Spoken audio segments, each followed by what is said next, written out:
The hidden history of Somali Bantu. To summarize, a community that used to live in southern Somalia was named Somali Bantu. Throughout their history, Somali Bantus faced discrimination from the people of Somalia, so did they cope with it? This article talks about the real history of Somali Bantus, their appearance, their lifestyle, and their lives among Somalis. Before the Civil War, they led very respectable and decent lives, but the Somali Civil War changed this. The Civil War of the 1990s was used as a pretext to steal their land and property. During the war, many Bantus were beaten and murdered. They were treated like animals, and their rights were violated. The women were raped and even killed if they showed any resistance. The Bantus were scared of Somalis. And that's why they didn't stand up to them. The people of Somalia had taken everything from them. They migrated to Kenya, and many of the Bantu in refugee camps applied for asylum in the United States. They were officially classified as persecuted, and then the United States opened its doors in 2003 to settle many of the Bantu. Paragraph 1. Somali Bantu people have adopted different types of occupations. The Bantus reside in southern Somalia in an area of agricultural concentration, in particular around and between the Juba and Shabelle rivers. There are 18 administrative regions in Somalia, 9 of which used to be owned by Somali Bantu. They are traditionally engaged in agricultural work, although they have also taken up various other occupations such as arranging cars or boats, carpentry, working in factories, and painting. They communicate in 2 dialects, including the Maimai, which is a commonly used dialect and is spoken by all Somali Bantus. The other dialect is known as Zigwa, which is spoken by a single group. There may be more dialects used by Somali Bantus, but these 2 are the most popular among them. Paragraph 2. Somali Bantus are different from Somalis in many ways. The Somali Bantus are social, ethnically, and physically not quite the same as the Somalis. The Somali Bantu people are in good health and have high stature. They have a sturdy, muscular physique. They are intensely powerful and have greater components. They have a big nose, broad nose, wide nose, flat nose, and afro hair, thick hair, twisted hair, and kinky hair. Most of them have darker skin, just like other Africans. As compared to the Somalis, most of them have dark skin too, but they have thin noses, and most of them have softer hair. Their body stature is weak, and most of them not usually found in good health. The vast majority of Somali's population are unhealthy, thin and tall, looking like they are sick. Therefore, the Somali Bantus are stronger in physical appearance than the Somalis. Paragraph 3. Although Somali Bantus lived in Somalia, these people have a different living than the Somalis. The ways Somali Bantus and Somali people behave are opposite of one another. In terms of their patience and violent activities, the Somali Bantu people are cowards, afraid to commit suicide or spread violence through their community. They can't be convinced to do so even with a lot of wealth. Further, they have a lack of courage, defensive abilities, and the tactics of self-defense. For instance, if someone is killing their child, they will never stop the killer. However, the people from Somalia do not act in similar ways, as they are quite tough and have self-defense abilities. They commit suicide at will and can kill other people when they have a gun or knife. Also, they will do anything for money, even if it means disbelieving their faith or murdering their sibling or race. Although they have poor living conditions, furthermore, most of them beg for a living or else steal goods and food to raise their children. Therefore, it's believed that the people of Somalia are more courageous than the Somali Bantu people. Paragraph 4. There are 2 major languages in Somalia, Mai and Maha. The Somali Bantu predominantly speak Mai, and the dominant Somali clans speak Maha. If you read about Somalia, you will only find what was written by the ruling group. It is not as they claim. Their society is neither homogeneous nor egalitarian. Further, that there are people who have one language, one culture, one tradition, and one religion is a myth. Somalis live in diverse communities. There are different groups, there are different languages, and there are different societies, but the dominant clan's language is imposed on every other Somali group. All the other languages are denied, refused, or viewed as insignificant. The Bantu and the Somalis can each understand and speak a little of the other's language, but they cannot express themselves the way they want. Paragraph 5. In the past, Bantus were considered a very respectable community in Somalia.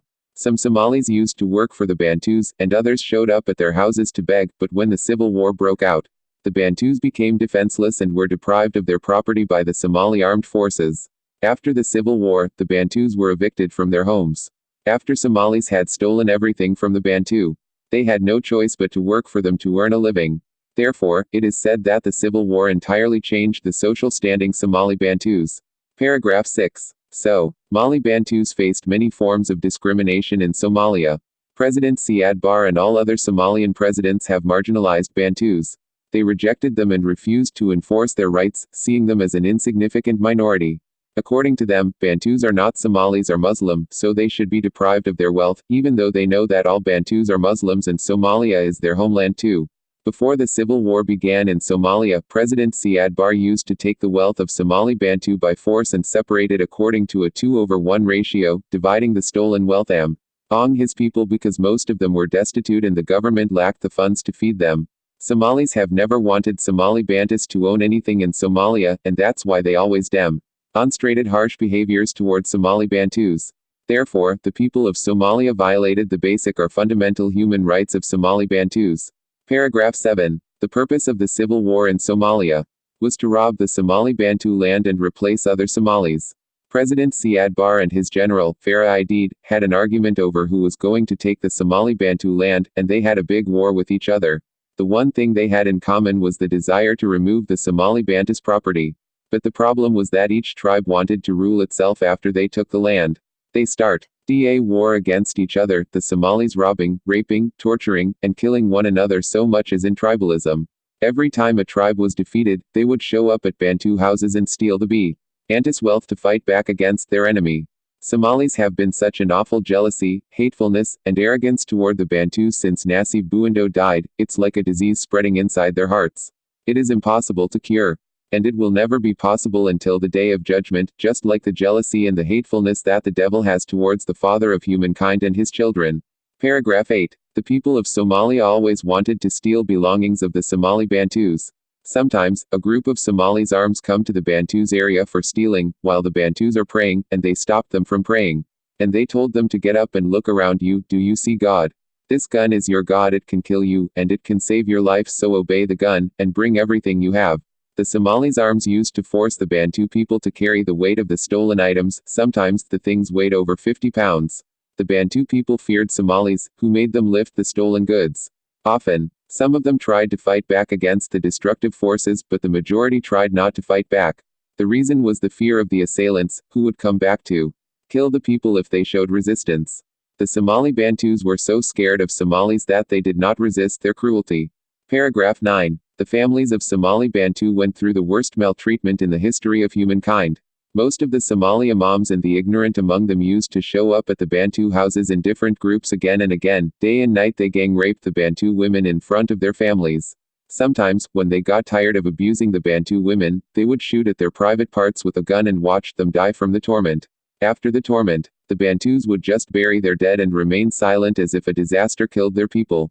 No one talks about how almost 30% of the Somali Bantu population had been killed for no reason at the hands of Somalis. They used to call them all kinds of derogatory names, and the Bantu people remained silent because if any families tried to stop the assaults and harassments, they would be immediately killed. The Somali Bantu women also suffered from inhuman acts that were executed by the people of Somalia. May the curse of Allah be upon those who destroyed the life of Somali Bantu, in this life and the next. Paragraph 10. Somali Bantus had no other options in Somalia and searched for other places to shelter their families.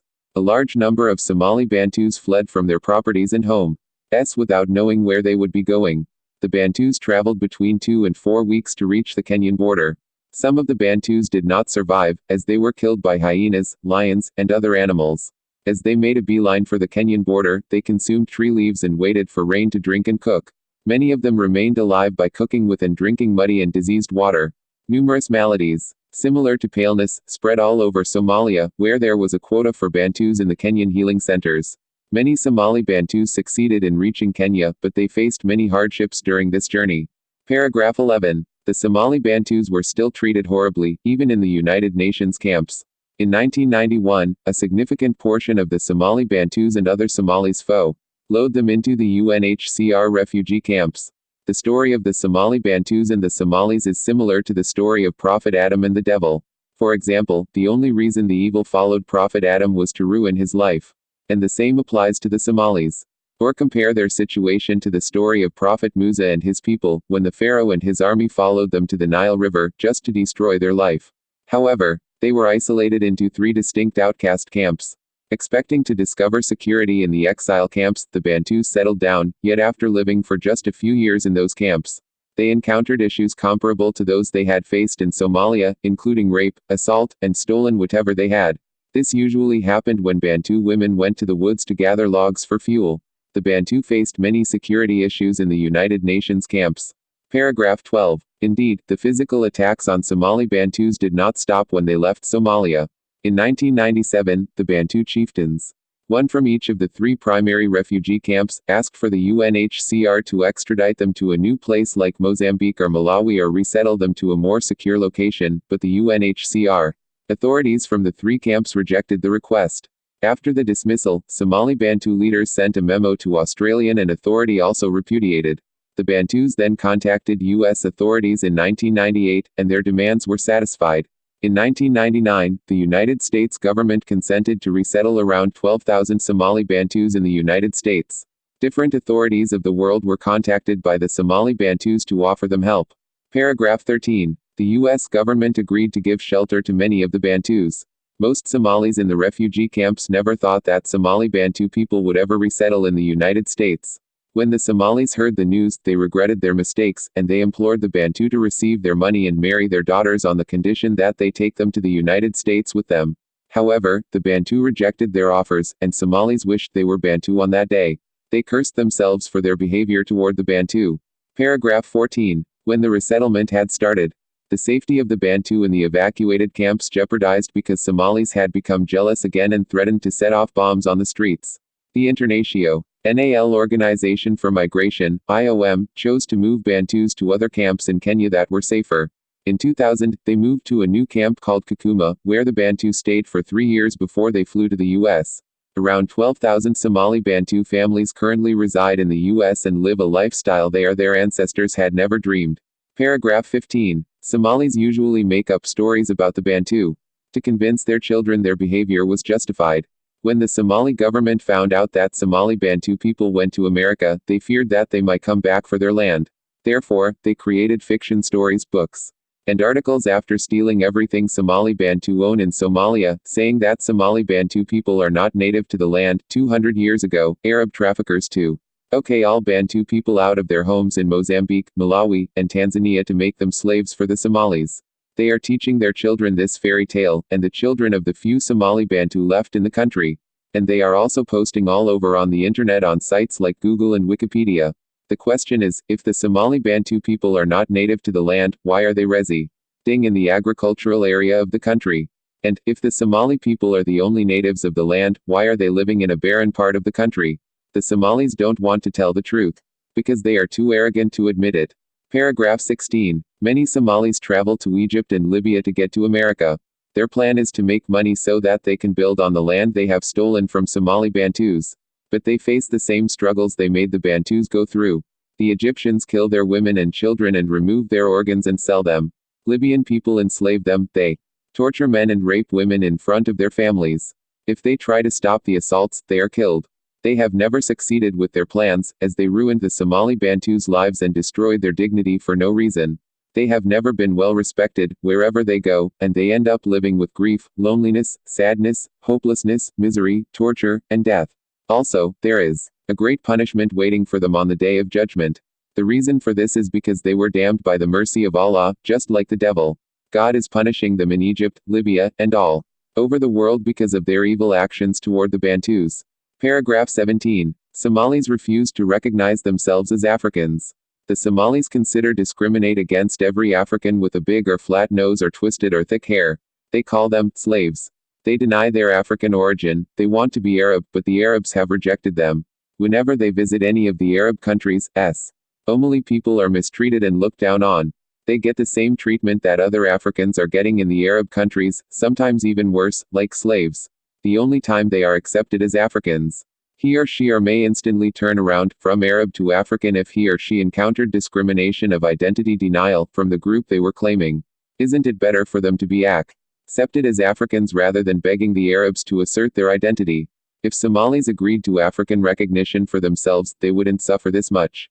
To conclude, in this article, I described in accurate and vivid details, in which the dominant clans will never reveal the origin and whereabouts of the Somali Bantu people. The poor conditions of Somali Bantu people after the civil war were assessed. Furthermore, I research analyzes the efforts that they made for their survival. I intended to evaluate their strength. I admire their faith, tranquility, reliance, patience, and courage to face all their hardship. If anyone has hardship in this life, God knows everything, and He might remove the misery or torture they are experiencing and replace it with a better place, in this life or the next. The problems the victims had, God returned to their oppressors. In His benevolence, God took the Bantu from their misery and blessed them with abundance. One should never look down on any other human being because they might become one's savior one day. We should always treat one another in the same way we want to be treated. God loves those who spread peace, not those who spread violence and corruption. The government of the United States provided a safe and reliable place for the Bantu so that they could live a normal life like the rest of the people in the country. Thank you very much. Abdi, the hidden